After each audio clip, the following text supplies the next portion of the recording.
बंधुगण सबुबले गोटे कथा मन रखंतु जहाँ आपणक भाग्ୟରେ नाही ताकू जदि पाइबार आशा रखिबे आउ खोजी बुलिबे तेबे जहाँ आपणक पाखरे अछि ताकू आपण हरेई देबे। नमस्कार बंधुगण आपण मानंकु मोर एही चैनल को स्वागत। आज रही ज्योतिष कार्यक्रम तुला राशि पाई बहुत गुरुत्वपूर्ण अछि। आज आमे जानिबा तुला राशि 2025 जानुआरी मासटी किपरि रहिबा। नुआ वर्षर प्रथम मास जानुआरी मास आपण मानक पाई किपरि रहिबा।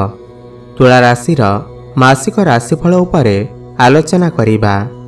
तुला राशि व्यक्तिविशेषंकर जानुआरी 2025 किपरि रहिबा संपूर्ण भावरे आमे सेही विषय रे आलोचना करिबा। सेमानकर स्वास्थ्य, शिक्षा, प्रेम संपर्क, वैवाहिक जीवन, भाग्य, क्यारियर एवं व्यापार वाणिज्य उपरे विस्तार भावरे आलोचना करिबा। नवग्रहंकर स्थिति मध्य देखिबा। नवग्रह कि प्रकार फल देबारे सक्षम हेबे। शेषरे अशुभत्व प्रदान करुथिबा ग्रहमानक पाई किछि विशेष प्रतिकार मध्य जानिबा। सेथिपाई भिडियोटी को शेष पर्यंत निश्चय देखंतु।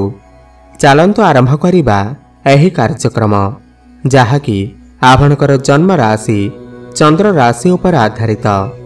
जानुआरी 2025 आरंभ रे तुला राशि रे नवग्रहंकर स्थिति विषय रे सर्वप्रथमे जानिबा।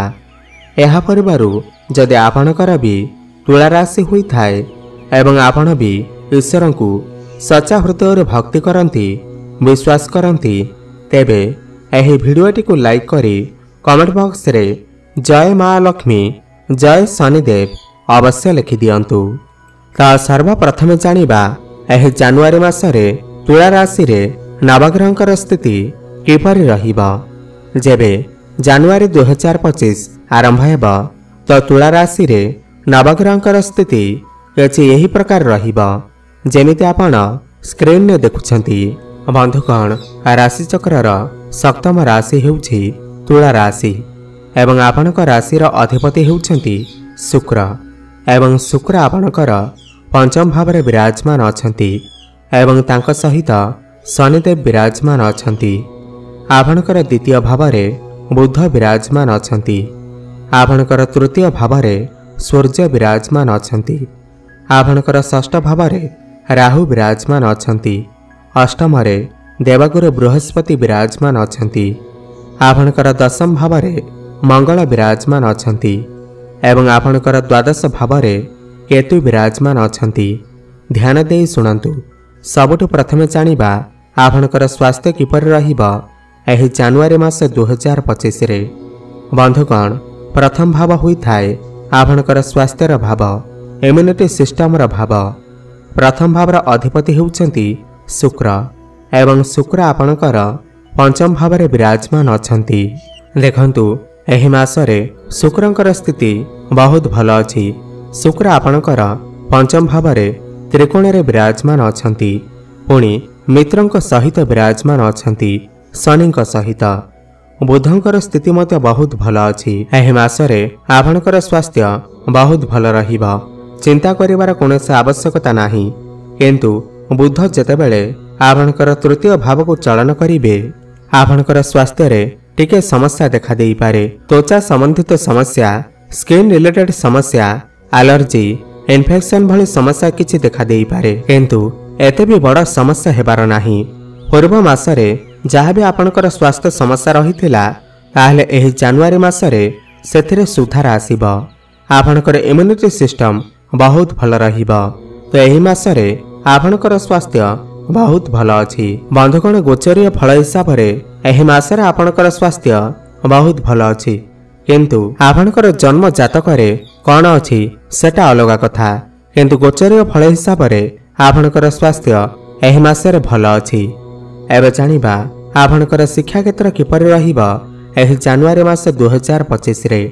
बंधुगण पंचम भाव हुई थाए आपणकर शिक्षा क्षेत्रर भाव एवं पंचम भावर अधिपति हेउछंती शनिदेव एवं शनिदेव आपणकर पंचम भावरे ही विराजमान अछंती। देखंतु एही मासरे शनिंकर स्थिति बहुत भल अछि। शनि आपणकर पंचम भावरे आपणकर पाठपढ़ा को मजबूत बनाउछंती। यह केवल एही मास पई नुहे बरम आगामी मार्च मास पर्यंत शनि आपणकर पंचम भाव रही आपणकर पाठपढ़ार स्थिति को मजबूत बनाउछंती एवं तांको सहित शुक्र मध्य विराजमान अछंती। एही मासरे आपणकर पाठपढ़ा बहुत भल रहिबो। जदि आपणकर किछि एग्जाम अछि तेबे सेथिरे आपण निश्चिंत भावरे उत्तीर्ण करिवे। पाठपढ़ा को नहीं जदि आपण किछि बड़ डिसीजन नेबाकू चाहुचंती किछि भी बड़ करिबाकू चाहुचंती ताहले निश्चय करि परिबे। शुभफल प्राप्ति हेबो।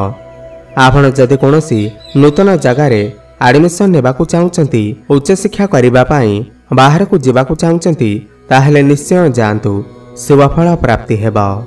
एबे जानिबा आपणकर प्रेम जीवन किपर रहिबो एही जनवरी मास 2025 रे। बंधुगण पंचम भाव ही होई थाए आपणकर प्रेम जीवनर भाव।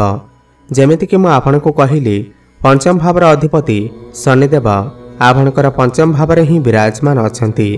तांको सहित शुक्र विराजमान अछंती। एही मासरे आपणकर प्रेम जीवन बहुत भल रहिबो। काहेकिना शुक्र हेउछंती प्रेमर कारक ग्रह एवं आपणकर राशिर अधिपति।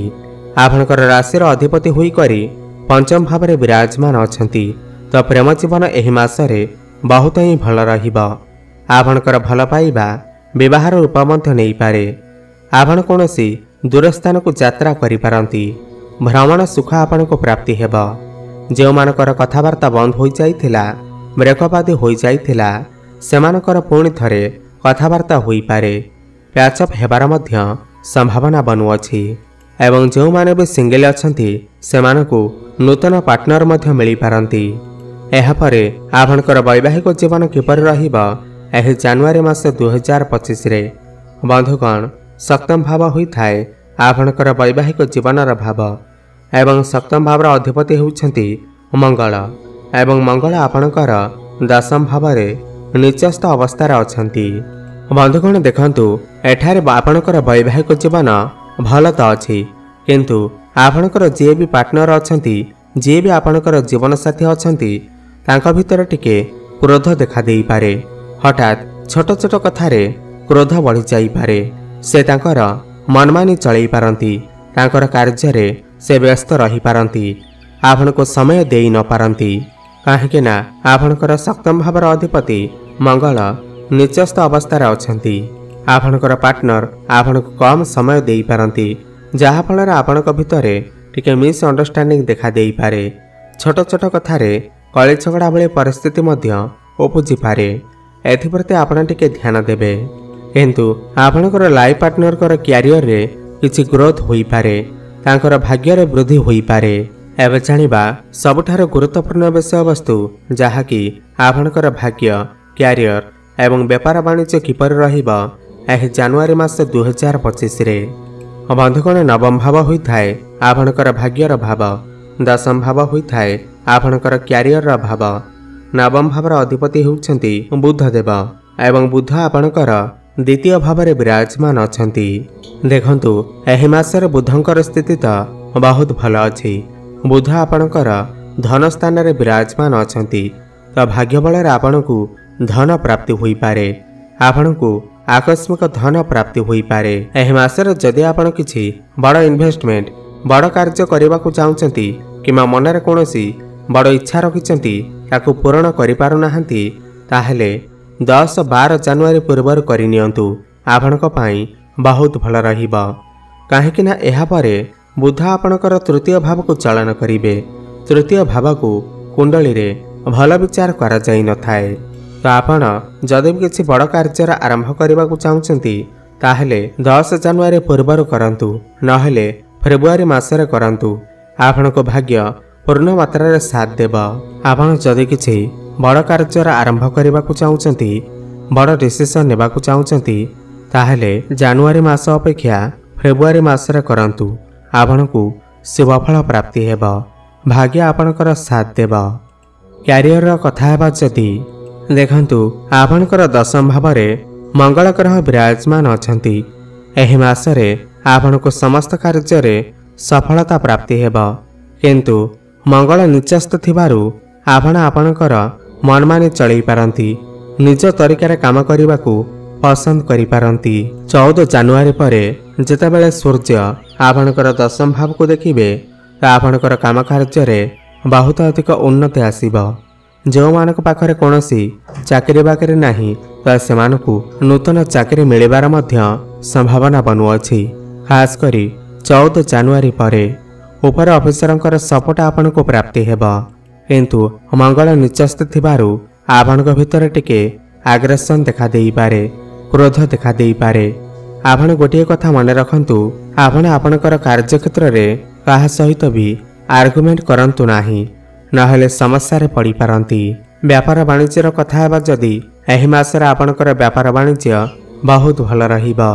आपण कोनोसी नूतन व्यापार आरंभ करि पारंती, नुआ कार्य रे हाथ देई पारंती। किंतु एही मासरे आपण आपणकर व्यापार वाणिज्य को नै कोनोसी स्थान को यात्रा करि पारंती, अधिक धान दौड़ करि पारंती। जदि आपण पार्टनरशिप रे व्यापार वाणिज्य करुछंती तेबे सेथिरे आपणकु निश्चिंत सफलता प्राप्ति हेबो। मोटामोटी देखा गले एही मासरे आपणकर व्यापार वाणिज्यर स्थिति बहुत भल अछि। एबे जानिबा किछि उपाय विषय रे जाहाकु करिबा द्वारा एही मासरे जहा भी किछि अशुभ रहुअछि ताहा दूर होई पारिबो। सबुठु प्रथमे तो आपण माने शुक्रंकर बीज मंत्रर जप अवश्य करंतु। ओम द्रांग द्रिंग द्रौं सह शुक्राय नमः 108 थर प्रत्येक दिन जप करंतु, शुभफल प्राप्ति हेबो। एवं प्रत्येक बुधवार दिन प्रभु गणेशंकर आराधना करंतु, दुबखास अर्पण करंतु, शुभफल प्राप्ति हेबो। हनुमान चालीसार पाठ करंतु एवं सूर्य को जलार्घ्य अर्पण करंतु, शुभफल प्राप्ति हेबो।